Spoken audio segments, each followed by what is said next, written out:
Me presento, soy Alejandro Iglesias, como cargo en el CGNA soy investigador ayudante y de profesión soy ingeniero civil industrial.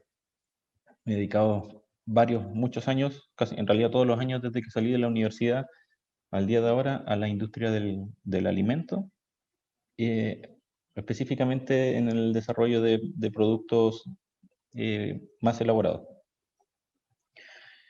Ya. El módulo que corresponde ahora es, lamentablemente, es el de resolución sanitaria. Digo lamentablemente porque para muchos no es muy entretenido este tema. ¿Por qué no es entretenido?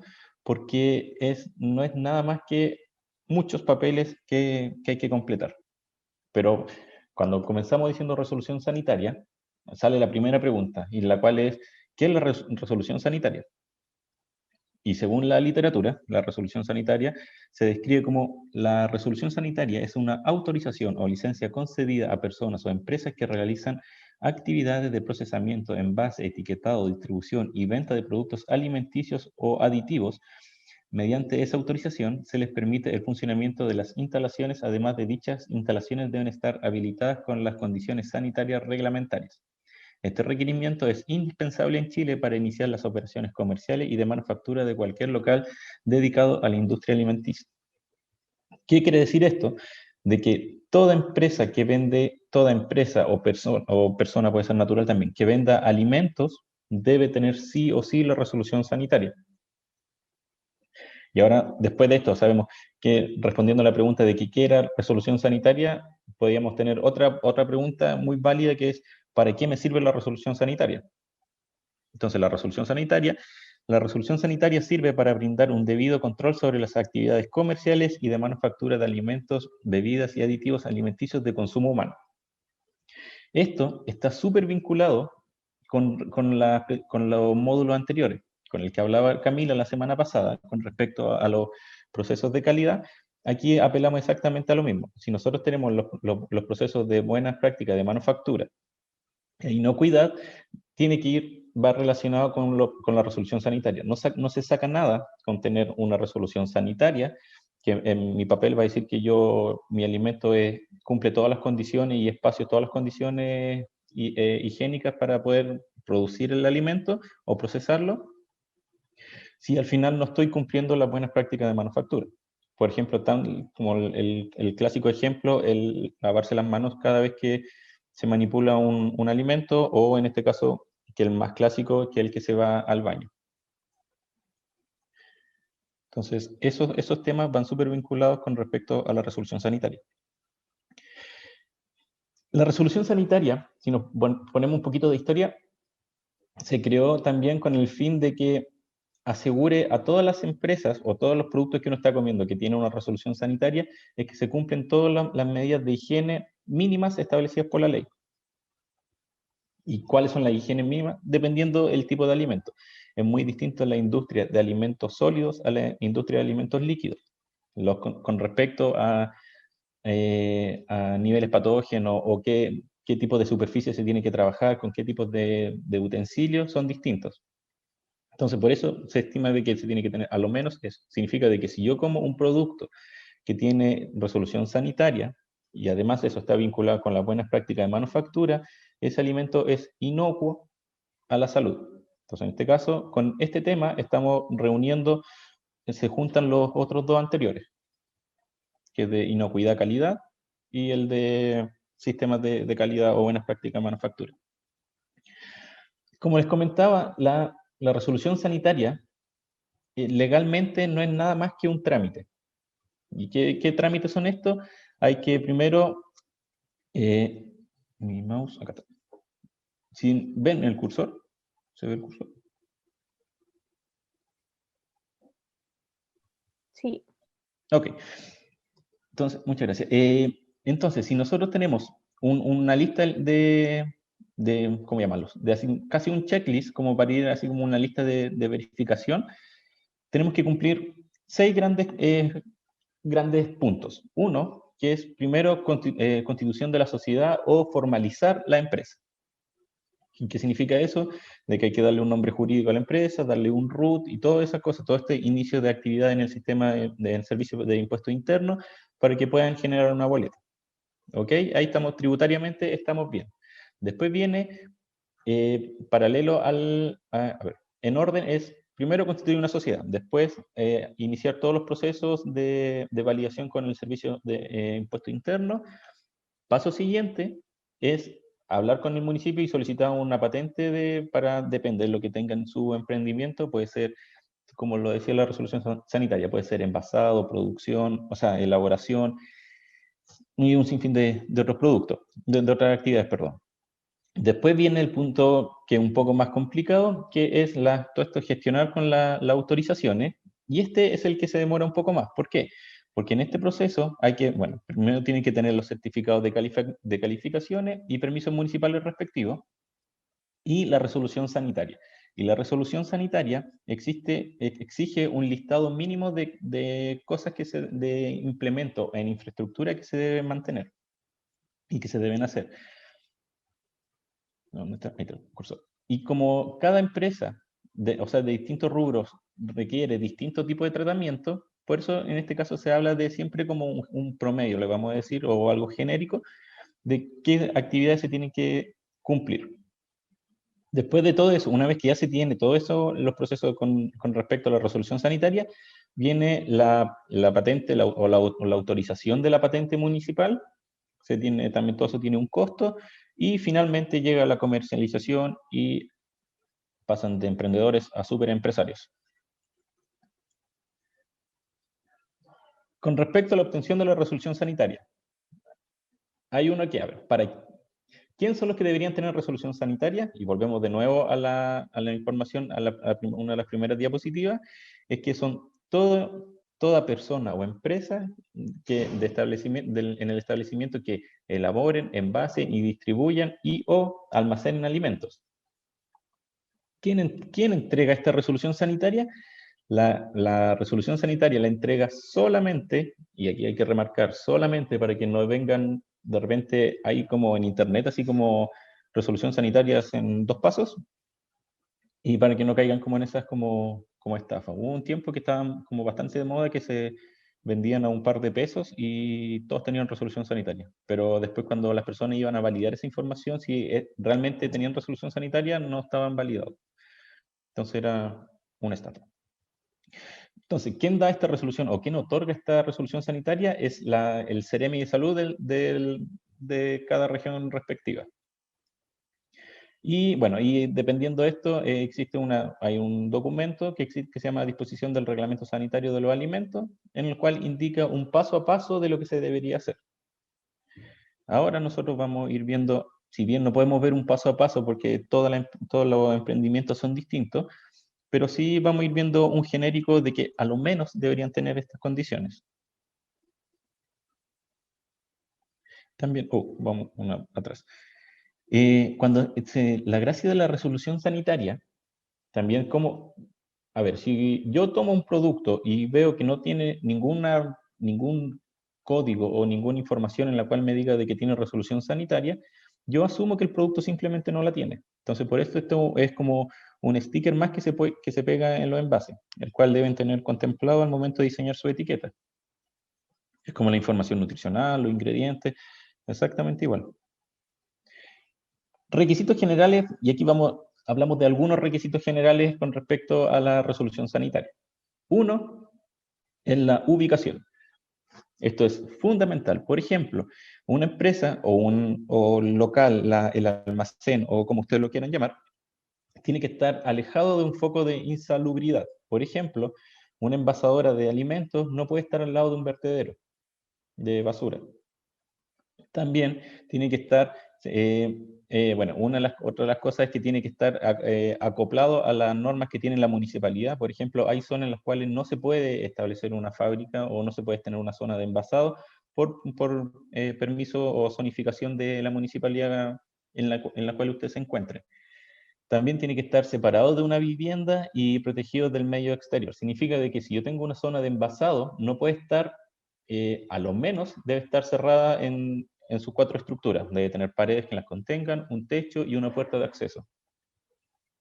Todos pueden decir de que puede ser como obvio eso, pero de repente no puede ser tan obvio. Entonces, por eso se hace énfasis en que debería tener, estas son las cosas, los requisitos como más genéricos.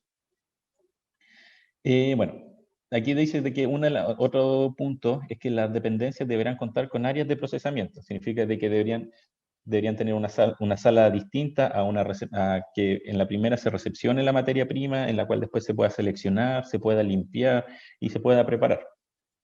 Después existen las zonas de producciones y después hay otros que son las zonas de almacenamiento de productos como bodegas de insumo o de materia prima y después de producto terminado. Ahora, mi espacio, a mí uno puede decir, pero aquí tengo un espacio tan chico y aquí hago todo, ¿lo puedo hacer? Sí, se puede. Pero existe una condición, y que ahí lo tienen que ir viendo después con la persona del Seremi Salud, de que se debe tener un protocolo, un proceso de tal forma de que no exista posibilidad o las posibilidades sean muy bajas para la contaminación cruzada de algunos productos. Por ejemplo, si ustedes reciben las hortalizas, que son como las características, así sí, hortalizas, vamos a trabajar, que vienen con tierra, y la tierra puede traer algo más que solo tierra y puede traer, no sé, cosas que puedan contaminar el producto final.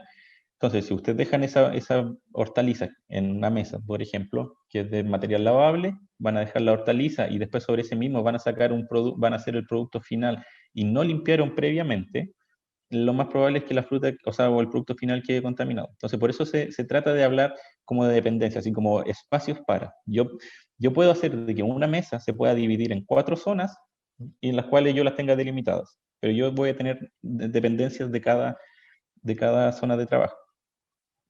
Lo otro que es muy importante, que son también la higiene para el personal. Esto es, uno es siempre lavándose las manos constantemente y debo tener acceso, bueno, en este caso depende de los tipos de trabajo, pero debo tener acceso a duchas y lavamanos con agua fría y caliente. Y no es solo mantener con agua fría y caliente, sino que también tiene que estar en un buen estado. No tiene que simplemente yo giro la llave y voy a sacar agua. Entonces, también, bueno, tienen que tener con respecto a una buena iluminación, y aquí con respecto son como las zonas de trabajo, una buena iluminación, ambientes ventilados y sin comunicación directa a la zona de donde se manipulen los alimentos. Entonces, eso es como insisto, reglas genéricas. Después tenemos con respecto a las ventilaciones, todos los procesos de secado o de deshidratación requieren de mucha temperatura. El problema que tiene la temperatura al clima de ahora, en invierno, es que genera mucha condensación de vapor de agua. ¿Y cuál es el problema de la condensación del vapor de agua? De que ese vapor va a subir, se va a quedar en el techo y vamos a empezar a generar hongos. Y esa generación de hongos puede hacer de que esas esporas de los hongos lleguen a los productos y empiezan a contaminar mis productos finales. Entonces, por eso, cuando yo estoy trabajando en zonas con mucho calor, ¿qué es lo que tengo que hacer? Es tener una corriente de aire la cual me permita que no se condense tanto vapor de agua. Que es, por ejemplo, lo clásico de que cuando eh, lo podemos ver cuando se hacen como fideos y después se bota el agua caliente de la olla, ahí sale mucho vapor. ¿Y ese vapor a dónde llega? Llega al techo, y si no se tiene un correcto aseo o limpieza de la zona o ventilación de la zona, empezamos a generar hongo o como gotitas en el techo. Aquí hay un tema que es súper importante con respecto al agua potable. Por ejemplo, este es el punto más claro y más difícil para obtener la resolución sanitaria si es que están en zonas que no están urbanizadas. Por ejemplo, hay zonas que no están que no están urbanizadas y el acceso es con agua de pozo. Esa agua de pozo tiene que tener un costo extra porque tienen que pasar por unos sistemas de cloración en la cual se tenga que ir midiendo constantemente y usted les dé el acceso a el agua potable. ¿Para qué? Porque para evitar siempre alguna posible contaminación de algún elemento patógeno. Entonces, por eso, número uno es que el agua sea potable como para poder optar al documento. Después, una es la eliminación de las aguas servidas. Aquí vamos a ir un poquito más atrás y vamos a ver qué es un agua servida. Por definición, las aguas servidas son todas aquellas que a las aguas en las cuales se les dio un uso. Por ejemplo, el agua que está en los baños, la que usan en las duchas, cuando cocinan y lo botan al lavamanos, lavaplatos. Todo eso se consideran aguas servidas. Y lo que se hacen con estas aguas servidas es de que debería existir una eficaz evacuación de las aguas residuales en que deberían mantenerse en un buen estado de funcionamiento. Significa de que por donde ustedes están botando el agua debería estar siempre fluyendo y nunca estancado. ¿Qué pasa si está estancado? Yo mantendría un posible foco de infecciones que me podría, bueno, uno, que es dañar a la persona en la cual está trabajando, y dos, el producto final. Y si daña el producto final, estamos dañando al público. Hay otros puntos que también son considerados como importantes, que son el piso, que el piso tiene que ser de un material resistente a la corrosión. Por lo general, bueno, existe a la corrosión, al desgaste físico, o sea, como que no se raspe o astille.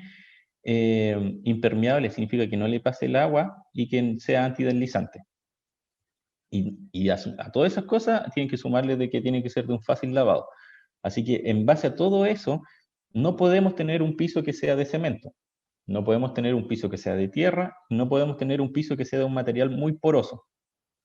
Entonces, ¿cuál entra en esto, como en estas categorías? Lo más económico en este caso son las baldosas. Las baldosas entran en esta como categoría, en las cuales son muy resistentes a la corrosión, trabajan muy, o sea, son, ¿cómo llamarlos? Muy enemigos de los químicos. Entonces, por ejemplo, si están trabajando ustedes con algún químico y cae en el piso, al piso no le va a pasar nada y va a resistir súper bien. Al desgaste físico significa que si se les cae a ustedes algún material como muy fuerte, o pueden ir caminando y tienen como piedra en los zapatos y van como rayando, va a ser también muy difícil que se raye. Entonces no podrían entrar, dar espacio a que se generen como para que generar surcos en ese espacio y que pueda generar alguna contaminación. También son impermeables, significa que si yo lo mojo no va a traspasar, y ahora actualmente existen todas estas baldosas que son antideslizantes. Por ejemplo, la que es más económica no es muy antideslizante, y si se moja un poquito o hay un poquito como de vapor en el ambiente, son súper, de hecho es todo lo contrario a antideslizantes. Ahora, bueno, existen toda una familia de los porcelanatos que son un poco más caros, pero también cumplen todas estas condiciones. Y estéticamente también son mucho más bonitos. Después lo otro son las paredes. Y las paredes, al igual que los pisos, tienen que ser de materiales impermeables. Todo esto es para que la limpieza, todo esto para que ayude a la limpieza. La pintura tiene que ser de un tono claro. ¿Para qué? Para que cuando una persona entre a la planta de proceso o a la sala de proceso, uno determine de inmediato si es que está sucia o no.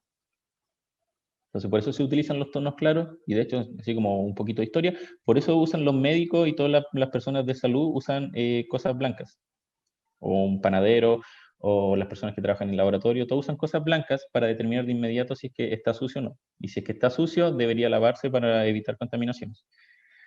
También las paredes deberían, bueno, aparte de ser de un material impermeable y lavable, no porosos o lisos, como lo quieran determinar, tienen que ser más o menos, o sea, como mínimo 1,80 m de esta misma baldosa. Entonces, deberían calcular hasta mínimo 1,80 m para el cual ustedes pueden ir lavando. Si ustedes tienen, y aquí en esta parte son súper jodidos, ustedes tienen 1,70 m, porque la baldosa no tendría que poner yo otra baldosa, otra línea, otra baldosa más, y llegaba a los 2 metros, se la van a rechazar. Entonces, por eso en este caso dice mínimo 1,80 m. Los cielos, en este caso que son los techos, aquí dice que los cielos rasos deberán proyectarse, construirse y acabarse de manera que se impida la acumulación de suciedad y reduzca al mínimo la condensación de vapor de agua y la formación de mohos, y deberán ser fáciles de limpiar. Entonces, esto es también un trabajo en el cual hay personas que simplemente toda la zona, o sea, todo su espacio físico lo llenan de baldosa. Sí, está súper bien, no hay ningún problema. Solo el problema es el costo.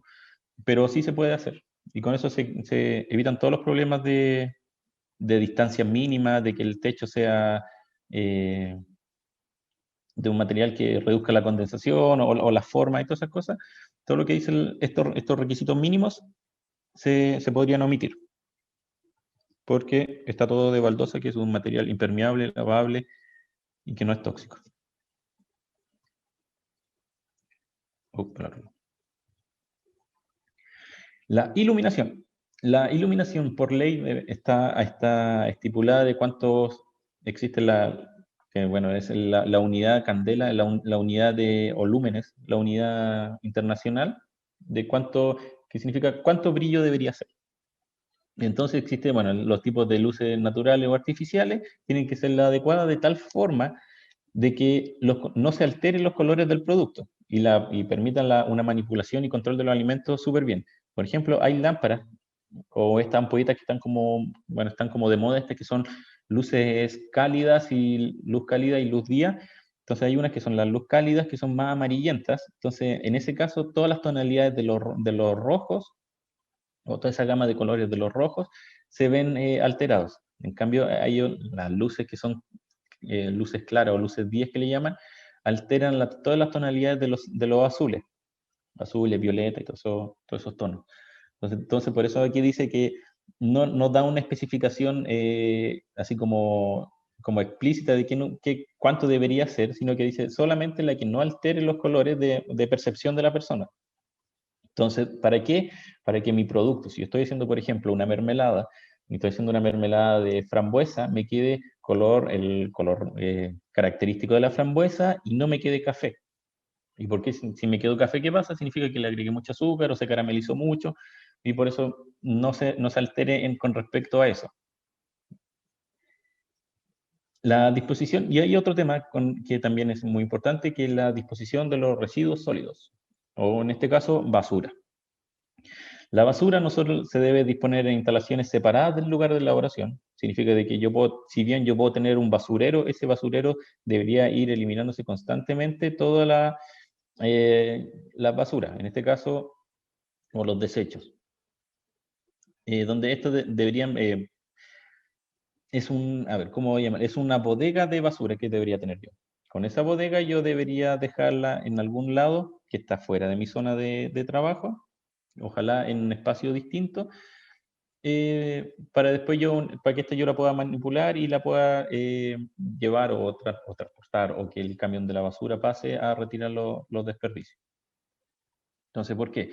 ¿Por qué debería estar alejada? Porque no sé si se han dado cuenta, pero si de repente dejan un poco de basura con algún poco de material orgánico, empiezan a salir como mosquitos y esos mosquitos pueden ser vectores de propagación de alguna infección o alguna contaminación del producto.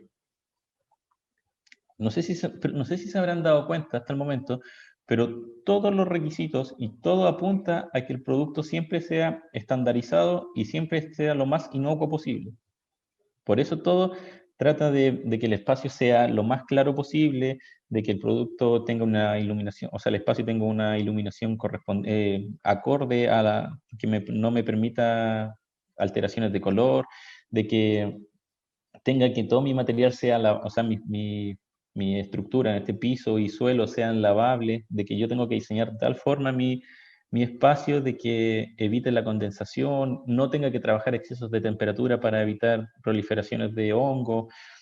Y siempre habla de que todo va en pro en este caso, del beneficio que es un producto inocuo.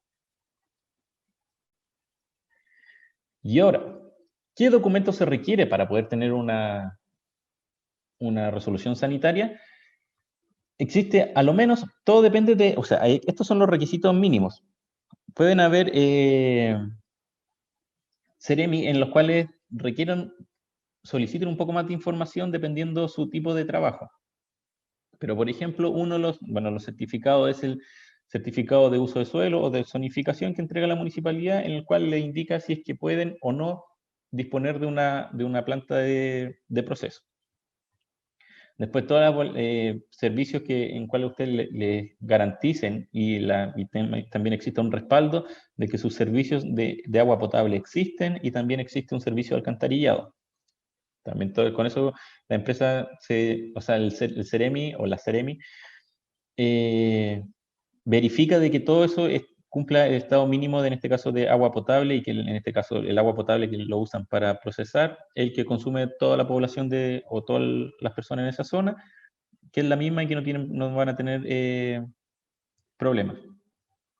Después unas memorias técnicas de los procesos productivos, que en este caso es como una receta, llamémoslos como una receta, en este caso, o protocolos de producción, o como ustedes los quieran llamar, pero no es nada más que una receta. Significa de que ustedes tienen que ir anotando los pasos a paso de cómo hacen su producto. Yo voy a hacer una mermelada, ok, paso número 1, recibo la fruta, paso número 2, yo la lavo con X químicos o X productos, en qué concentraciones, por cuánto tiempo, paso número 3, esa fruta la seco un poco o la filtro o le saco la máxima cantidad de agua, la meto en paso número 4, la meto una olla y la caliento, paso número 5, agrego X cantidad de azúcar y así voy hasta que yo termine el producto envasado. Entonces, desde que ustedes reciben la materia prima hasta que tienen el producto envasado, se hace, es como el proceso productivo. Después hay unos certificados de control de plaga, higienización que otorgan algunas empresas de la Ceremi, que la Ceremi le presta, hay muchas veces que presta esa ayuda. También, en este caso, de cuál es ¿cómo llaman? Su protocolo bueno, que la palabra protocolo está como de moda, ¿cuál es su protocolo de disposición de residuos sólidos domésticos? En este caso, ¿qué hace con la basura? ¿Y cómo la manipula? Yo saco la basura todos los días a las 2 de la tarde y espero y la dejo afuera colgada que el camión venga, y ahí depende de lo que ustedes pueden hacer. Después viene un plano o un croquis, que en este caso ustedes tienen que dibujar, puede ser en este caso a mano, después se pasan al sistema computarizado, de su escala de su planta productiva. Entonces, ¿qué significa? Que hay escalas que piden, que es 1 a 50 y 1 a 100. Significa que, por ejemplo, por cada centímetro que ustedes dibujen en su plano, equivale a 50 centímetros en la vida real. O puede ser alguna unidad de medida que usted use. Puede ser unidades de metro, puede ser alguna unidad de longitud. Metros, centímetros, pulgadas, pies, codos, lo que usted estime conveniente. Y después un croquis en este caso que también pide con lo mismo, que es de las eliminaciones de calor, vapor y vapor. Calor, olor y vapor. Y el calor, en este caso, es como unidad térmica, así como ¿cuántos grados Celsius? Entonces ¿cuántos grados Celsius? Y en este caso es lo que piden en esta parte, el sistema de calor, olor y vapor, es dónde se ubican las ventanas y cómo es mi flujo de aire. Entonces, eso es lo que piden. ¿Para qué? De nuevo, para lo mismo, para los puntos anteriores, para no proliferar o favorecer la condensación en el espacio de productivo, lo cual podría aumentar la proliferación de algún hongo.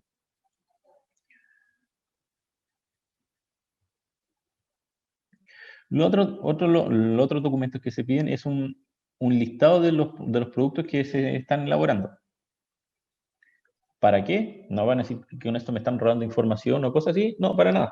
Lo único que hacen es para saber y es para encasillar su resolución sanitaria. Por ejemplo, si usted tiene una resolución sanitaria para líquidos, no pueden procesar productos sólidos. O sea, por ejemplo, si ustedes tienen para hacer bebidas lácteas, o sí, pongámosle alguna bebida láctea, yogur o cosas así, ustedes no podrían procesar en este caso granos después. ¿Por qué? Porque su resolución sanitaria no se los permite. Por eso le piden un listado de lo que se elabora. ¿Qué pasa si yo tengo mi emprendimiento es de productos líquidos y después yo quiero ampliar a productos sólidos? Tienen que volver en este caso, a pedir una ampliación para la resolución sanitaria o simplemente pedir otra resolución sanitaria para el producto. En este caso, entonces tendrían para sólidos y para líquidos. ¿Y por qué hacen esto? Porque si piden para sólidos, algunos requisitos son distintos a los líquidos. O sea, perdón, si es para líquidos es distinto a los sólidos. Bueno, lo otro existe en la aprobación de los proyectos de obra de disposición del SIS, que es la Superintendencia de Servicios Sanitarios. En este caso, es qué hacen con sus líquidos. Todos los líquidos que ustedes trabajan son tóxicos. Si son tóxicos o que son perjudiciales para la salud, deberían no tirarse por la cañería tradicional. Después, bueno, certificado municipal, o estos de las microempresas familiares, y estos son todos los certificados que se sacan por internet, el certificado de emplazamiento municipal y la carta de autorización para el uso de servicios higiénicos. Que todos estos ahora todos estos certificados se sacan por internet con acceso con ¿cómo se llama? Clave única.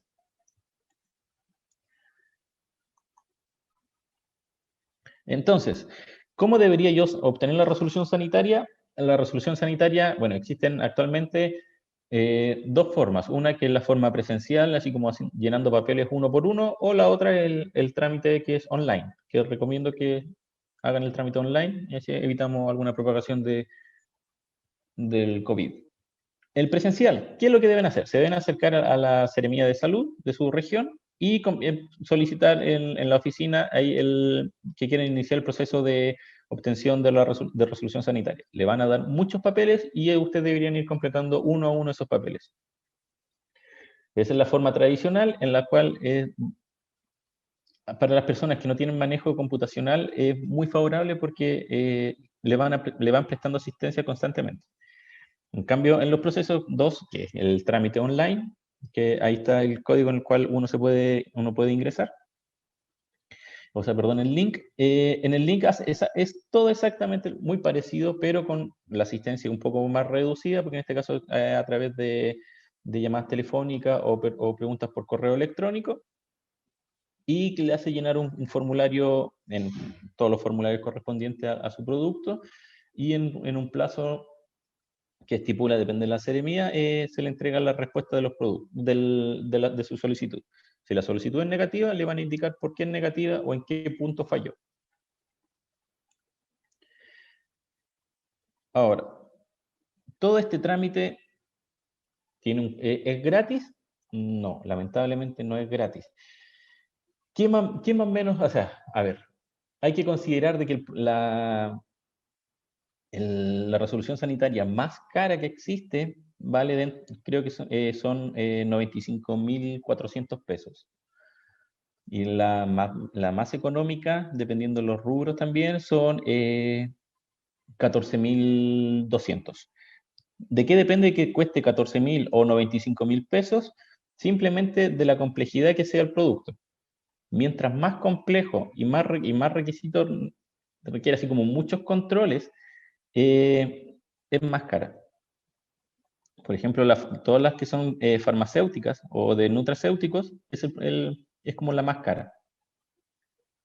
¿Por qué? Porque en este caso trabaja con productos que van a la persona directo en la piel que podrían generar daños. Y esa es la más cara. Y esa es la que requiere mayor control con respecto a los riles, que son los residuos líquidos, y que son los residuos sólidos. Que ese control debe ser un poco más exhaustivo.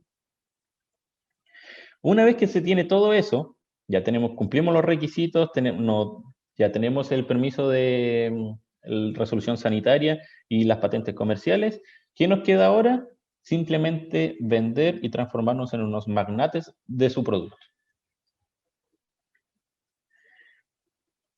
A ver, y aquí volvemos a las preguntas frecuentes. ¿Qué pasa? Aquí volvemos como una pregunta que la había comentado hace un par de minutos. ¿Qué pasa si yo tengo una resolución sanitaria para líquidos? ¿Me sirve si yo quiero para esa resolución sanitaria y yo quiero vender productos sólidos? ¿Me sirve? Y la respuesta es no. No le sirve solo la de líquido. Usted lo que tiene que hacer en este caso es ampliar su resolución sanitaria o obtener otra resolución sanitaria con respecto al producto nuevo que ustedes quieren vender.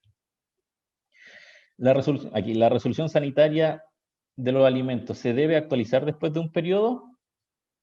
Aquí uno podría pensar de que una vez que yo la tengo es para siempre. No.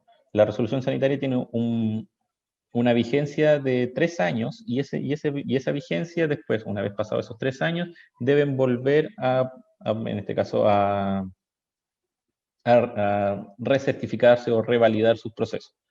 ¿Y cómo lo recertifican o revalidan? Exactamente de la misma forma. Es como volver a hacer el proceso que hicieron inicialmente. Entonces, por eso, todos los documentos y todas las cosas que ustedes hagan deberían ir guardándolas y archivándolas, cosa que después el trámite sea mucho más expedito. Aquí, ¿qué debo solicitar primero? ¿La patente o la resolución sanitaria? Y aquí volvemos al primero.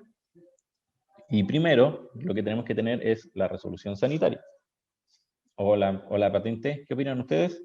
Vamos, compartamos un poquito, interactuemos, así no es un monólogo tan largo. ¿Qué recuerdan? ¿Qué era primero, la patente o la resolución sanitaria? La patente, parece. La patente. Claro, aquí hay que seguir simplemente una lógica. La patente es con lo que yo estoy vendiendo, pero para tener patente yo necesito tener resolución sanitaria. Y con eso ahí lo obtenemos. Y ahora, el proceso es muy caro. ¿Este es muy caro? No es caro. No es caro considerando de que si son productos farmacéuticos, el valor máximo van a ser 95.000 pesos. No a ver, hay que considerarlo de que no es un proceso caro, porque esto nos abre la puerta para poder vender. En estricto rigor, un emprendedor que no tiene resolución sanitaria no debería vender. Pero en este caso es el debería. No debería, pero sí puede hacerlo. Aquí entran de nuevo las buenas prácticas de manufactura.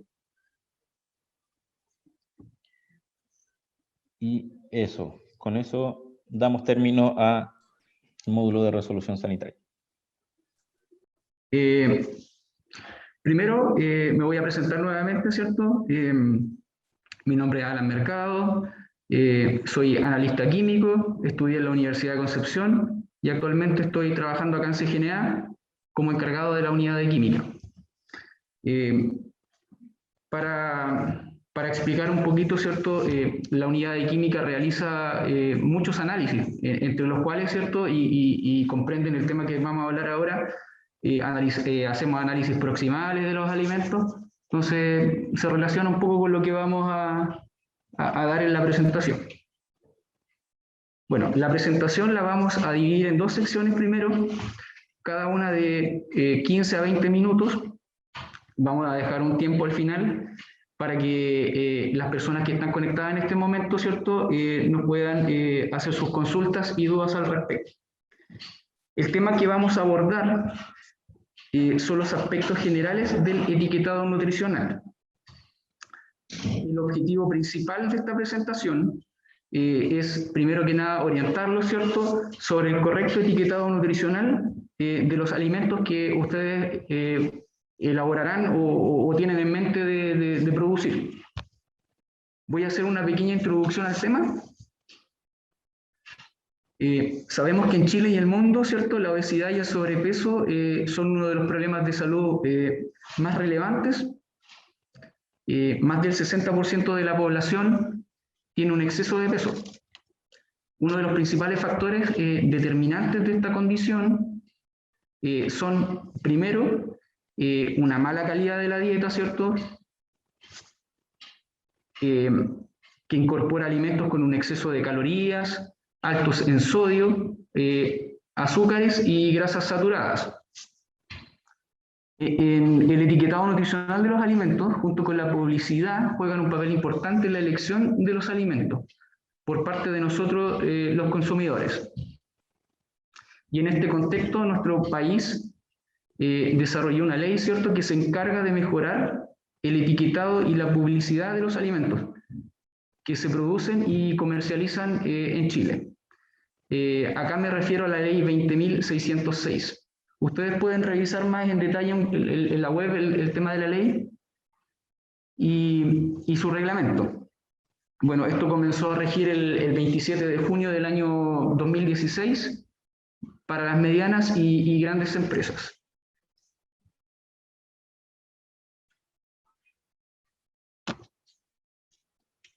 Bueno, vamos a hablar un poco sobre la la producción y rotulación. Y aquí hay dos preguntas importantes que debemos responder. Primero, ¿qué necesito para producir un alimento? Bueno, lo primero, ¿cierto?, es cumplir con el reglamento sanitario de los alimentos, tanto en materia de infraestructura, para la autorización sanitaria otorgada por la Seremi de Salud, correspondiente a su región en este caso.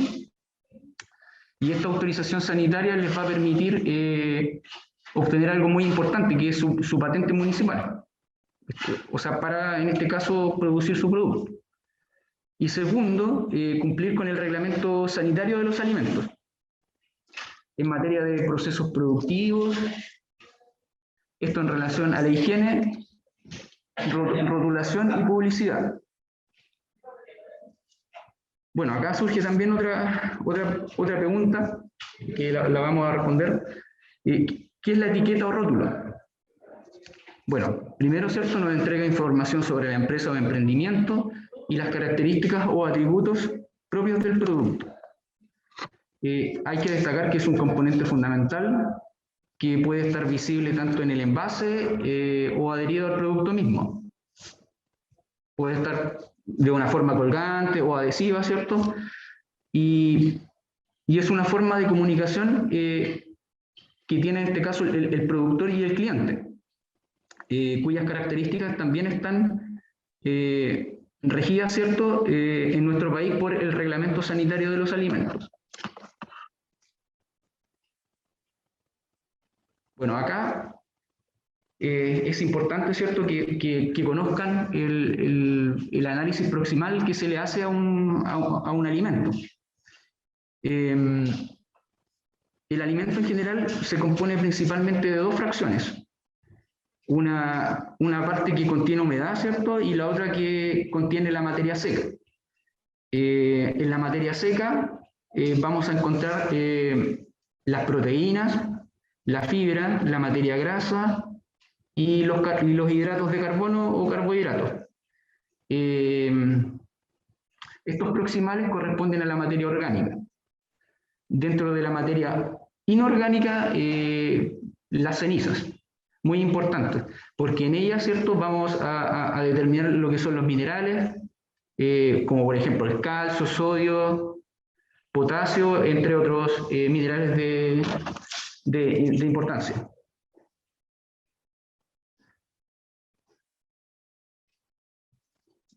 Bueno, acá me voy a adelantar un poco en la presentación y voy a citar un ejemplo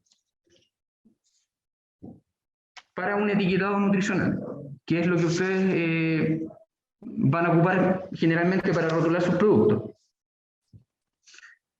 Por ejemplo, acá tenemos un análisis de laboratorio, ¿cierto? Y nos van a entregar una serie de valores de ceniza, ¿cierto? Lo que habíamos hablado ya, fibra, materia grasa, hidratos de carbono y proteína. Generalmente un laboratorio informa los valores en porcentaje. Y estos vienen en base seca. ¿A qué me refiero con base seca? A que los resultados están expresados sin considerar la humedad del alimento.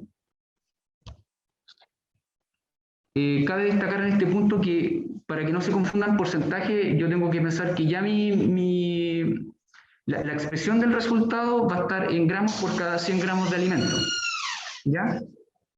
Y como en el etiquetado nutricional yo quiero expresar esos valores en base tal cual, voy a utilizar unas fórmulas que ustedes pueden ver, o que ustedes deberían utilizar estas fórmulas que están en la parte inferior izquierda, donde voy a reemplazar, disculpen, voy a volver a la presentación anterior, donde voy a reemplazar mi porcentaje de base seca, ¿cierto?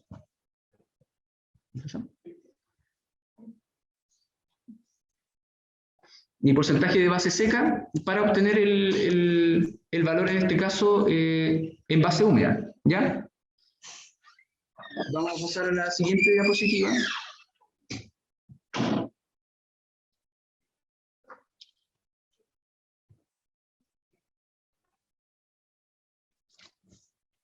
Bueno, acá,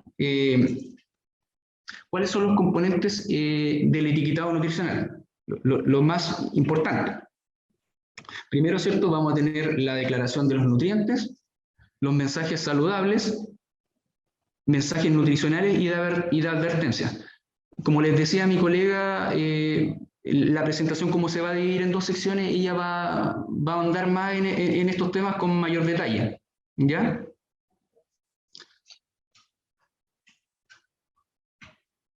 Bueno, acá vamos a hablar un poco del tema de la rotulación general y nutricional. Y acá es importante destacar dos tipos de rotulación en realidad. La primera, ¿cierto?, es una rotulación general, que es la información que se relaciona con la identificación del productor, en este caso, ¿cierto?, nombre o razón social, el domicilio, las condiciones productivas, por ejemplo, el lote, la fecha de elaboración, fecha de vencimiento, e información propia del producto. Me refiero al nombre del alimento, el contenido neto, etc. Y por otro lado, ¿cierto?, vamos a tener lo que es la rotulación nutricional, que es aquella que comprende de toda la información sobre las características nutricionales, en este caso del alimento. Esta información nutricional va a tener componentes que sí o sí van a ser obligatorios y otros que van a ser opcionales.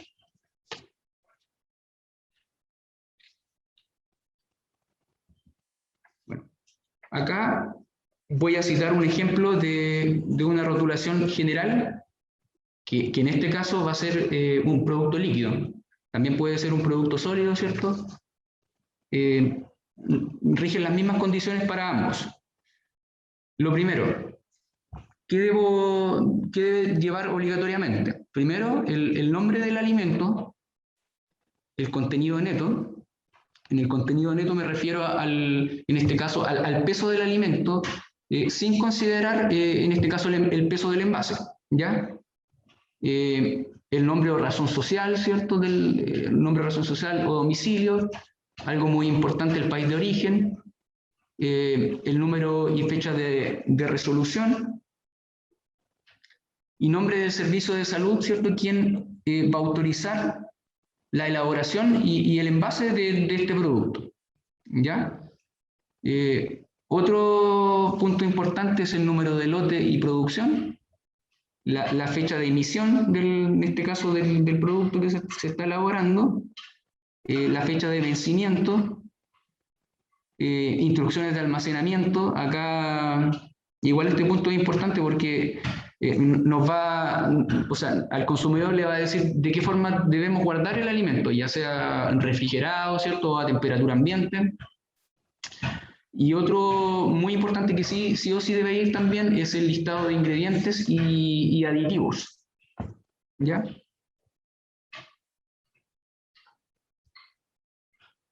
Bueno, acá me voy a... Este punto igual es súper importante, el listado de ingredientes. A veces uno no le toma mucho importancia a esto, pero sí es relevante. Bueno, con respecto al listado de ingredientes que componen el producto, estos sí o sí deben ser ordenados de mayor a menor, ¿ya? Se debe indicar en este listado si se han incorporado aditivos, se deben colocar con sus nombres específicos y en orden decreciente de proporciones. Por ejemplo, los colorantes deben estar destacados en el listado porque pueden producir cuadros alérgicos a personas que sean sensibles. Otro punto importante es cuando el alimento o ingrediente contiene algún alérgeno alimentario. Con esto me refiero a una sustancia que puede inducir a una reacción de hipersensibilidad. Me refiero, por ejemplo, a un cuadro alérgico en personas que sean susceptibles. Esto puede ser, ¿cierto?, un enrojecimiento de la piel, picazón, etc. Y deberá señalarse en la misma lista de ingredientes, ¿ya? Bajo el título contiene. Para dar un ejemplo, puede ser, no sé si hemos visto, yo por lo menos he visto, no sé si ustedes se han fijado, por ejemplo, en el rótulo de un envase de leche. que dice, por ejemplo, ya, caseína. La caseína es una proteína de la leche que hay personas que, que les podría provocar, ¿cierto?, un cuadro alérgico este ingrediente. Para que ustedes más o menos tengan un grado, o sea, un conocimiento de qué alimentos o ingredientes son alérgenos. Por ejemplo, tenemos los cereales, por ejemplo, que contienen gluten. Contienen gluten, ¿cierto? El trigo, la avena, la cebada. Pueden también crustáceos y sus productos derivados, ¿cierto? También el huevo, los pescados, el maní, la leche y sus productos lácteos. También sulfitos, también caben dentro de estos alérgenos, y sabemos que estos aditivos se añaden como conservantes a un gran número de alimentos, por ejemplo, a bebidas, ¿cierto? O como el vino, por dar un ejemplo. ¿Ya? Bueno, acá voy a dejar a mi colega, Montserrat. Ella va a hablar sobre los componentes obligatorios del etiquetado nutricional en más detalle. Así que gracias y los dejo con Montserrat ahora para que avancemos con la presentación. Buenos días, me voy a presentar. Mi nombre es Montserrat Soto, soy bioquímico y actualmente trabajo como analista químico en el Centro de Genómica y Nutrición Agroacuícola. Como mi colega dijo, dentro de los componentes obligatorios del etiquetado nutricional tenemos la declaración de nutrientes, dentro de los cuales es de carácter obligatorio que se presente dentro de esta información nutricional la energía, el contenido de proteínas, el contenido de hidrato de carbono, de grasa, de sodio y de azúcares totales. Tal como lo pueden ver en el ejemplo de la imagen, en donde se indica cada uno de estos expresados en los 100 gramos y en la porción del alimento. Que es importante destacar también dentro del etiquetado nutricional. Es súper relevante la declaración de los sellos alto E, que está establecido por el reglamento sanitario.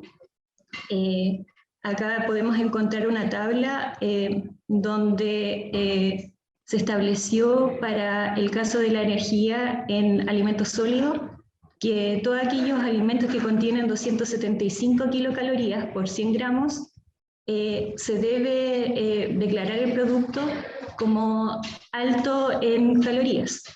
En el caso del sodio, cuando el producto contiene, en el caso de los alimentos sólidos, 400 miligramos, más, o sea, sobre los 400 miligramos por 100 gramos, se debe declarar alto en sodio. Para el caso de los azúcares totales, tenemos que sobre el valor de los 10 gramos por 100 gramos, el producto debe presentar este mensaje de advertencia alto en azúcar. Y finalmente las grasas saturadas, sobre 4 gramos por 100 gramos, el alimento sólido debe tener este mensaje de advertencia.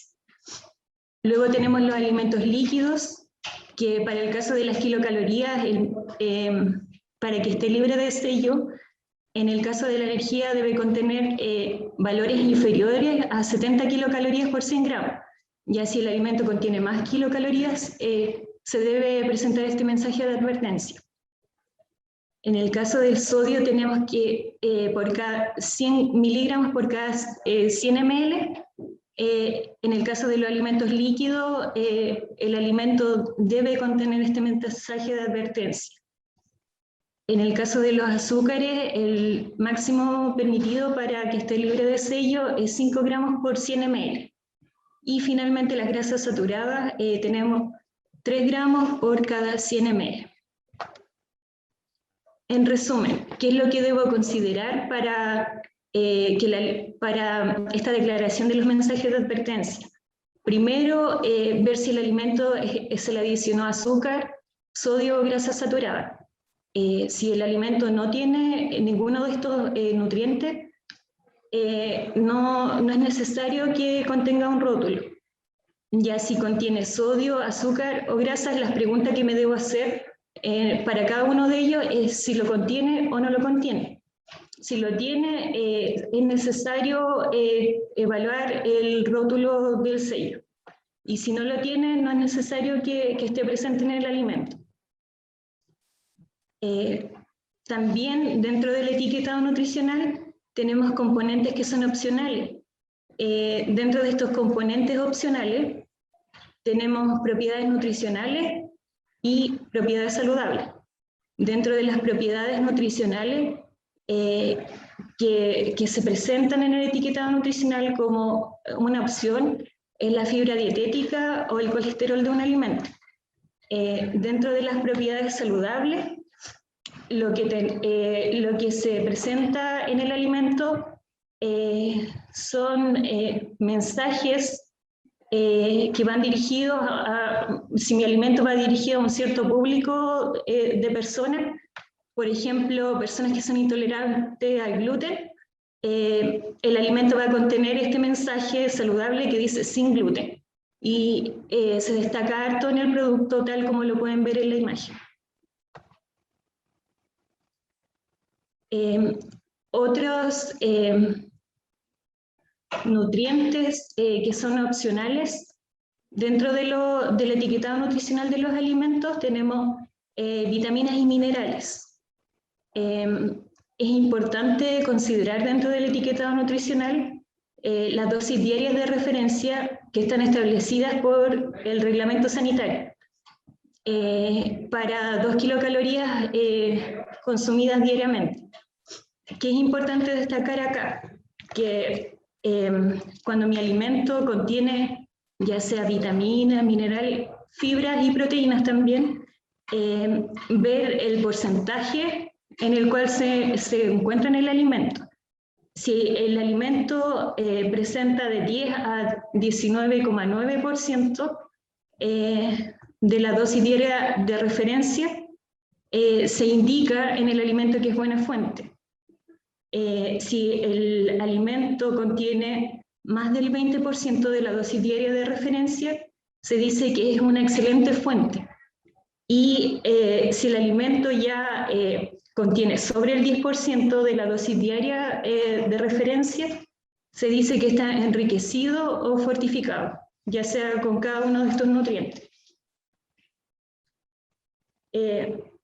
Dentro de la información nutricional, es importante destacar que la tabla del etiquetado, ya sea para alimentos sólidos o líquidos, debe contener una columna con cada uno de los nutrientes expresados en 100 gramos o en 100 ml y otra columna donde se exprese el valor, pero en relación a la porción del alimento.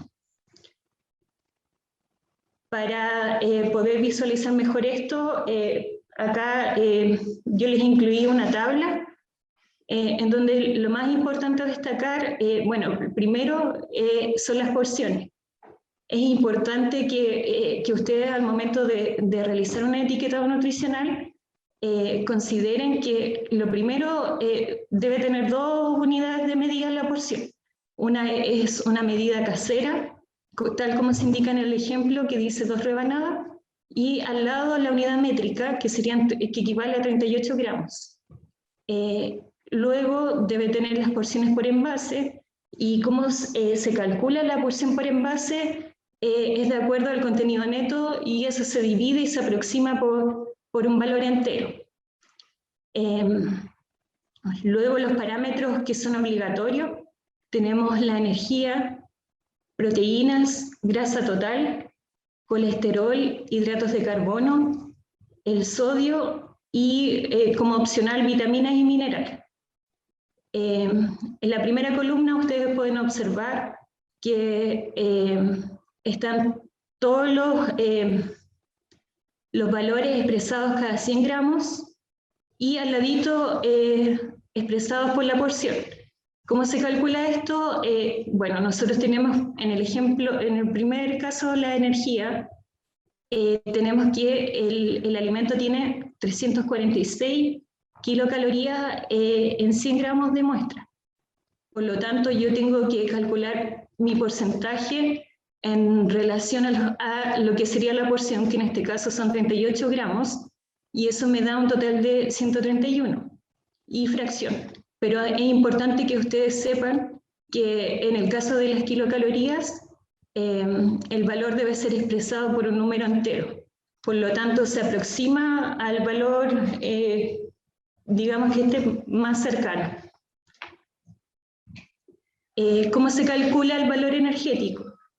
El valor energético se calcula de acuerdo a factores de conversión que están establecidos, que son los que se muestran en la tabla, donde encontramos los hidratos de carbono, que su factor de conversión sería 4 kilocalorías, los polialcoholes, que serían 2,4 kilocalorías, las proteínas, que serían 4 kilocalorías, las grasas, que serían 9 kilocalorías, el alcohol, que serían 7 kilocalorías, los ácidos grasos, que serían 3 kilocalorías, y finalmente la fibra alimentaria, que serían 2 kilocalorías. Bueno, acá para poder entender un poco mejor, hay un ejemplo de una mermelada que fue preparada con 2 kilos de durazno y 1 kilo de azúcar. Para poder calcular las kilocalorías total de mi producto, nosotros mediante una regla de 3 determinamos las kilocalorías, donde en el primer caso tenemos, para el caso de los duraznos, que 100 gramos de durazno equivalen a 54 kilocalorías. Por lo tanto, tengo que calcular cuántas kilocalorías hay en los 2000 gramos de durazno. Y eso me da un total de 1080 kilocalorías. Y después tengo que calcular las kilocalorías presentes en el azúcar. Por lo tanto, tenemos abajo 100 gramos de azúcar equivalen a 398 kilocalorías. Y tengo que calcular cuántas kilocalorías hay en 1000 gramos. Y eso me da un total de 3980. Ahora, para determinar el total de kilocalorías de mi producto, debo sumar los 1080 con los 3980. Siguiendo con este ejemplo, eso nos da un total de 5060 kilocalorías. Es importante, como les dije, determinar las kilocalorías en mi etiquetado nutricional, en la tabla, cada 100 gramos y por la porción. Por lo tanto, en el primer caso vamos a calcular las kilocalorías presentes cada 100 gramos de producto. Entonces nosotros teníamos, disculpen, que en mi producto total, que los 2 kilos de durazno más el kilo de azúcar me da un total de 3000 gramos de mermelada. Nosotros calculamos que el total de kilocalorías eran 5060 kilocalorías. Por lo tanto, tengo que calcular las kilocalorías presentes en los 100 gramos. Y eso me da un total de 168,6 kilocalorías, lo cual, como les mencioné anteriormente, debemos expresarlo en un valor entero, que serían 169 kilocalorías. Finalmente, tengo que calcular la energía presente en la porción de la mermelada, que en este caso se asume que una porción equivale a 7 gramos, que sería una cucharada de mermelada. Por lo tanto, tengo que en 3000 gramos de mermelada, 5060 kilocalorías, ¿cuántas kilocalorías voy a tener en 7 gramos? Y eso me da un total de 12 kilocalorías. Siguiendo con los ejemplos de valor energético, tenemos una cucharada sopera de aceite contiene 10 gramos. Por lo tanto, en este caso, lo que se debe hacer es multiplicar por el factor de conversión, que serían 9 kilocalorías. Al multiplicarlo por 10 me da un total de 90 kilocalorías. Otro ejemplo es si un alimento contiene 30 gramos de grasa, esto me está indicando que cada 100 gramos de este alimento va a aportar un total de 270 kilocalorías, ya que al multiplicarlo por el factor de 9 me da un total de 270. Y finalmente el ejemplo de una manzana que aporta unos 12 gramos de hidrato de carbono. En este caso, lo que tengo que hacer es multiplicarlo por el factor de conversión, que no sería 9, ya que los hidratos de carbono me aportan 9 kilocalorías. 4 kilocalorías. Por lo tanto, se me va a dar un total de 48 kilocalorías. Bueno, en conclusión, podemos decir que el etiquetado nutricional presenta una valiosa herramienta para ayudar a los consumidores a tomar decisiones informadas acerca de su dieta y su estilo de vida. Además, nos entrega información necesaria con respecto a la composición nutricional de un alimento. Y finalmente, es importante conocer el valor energético de un alimento, ya que podemos tomar decisiones respecto al consumo de energía que requiere una persona para realizar sus diversas funciones diarias.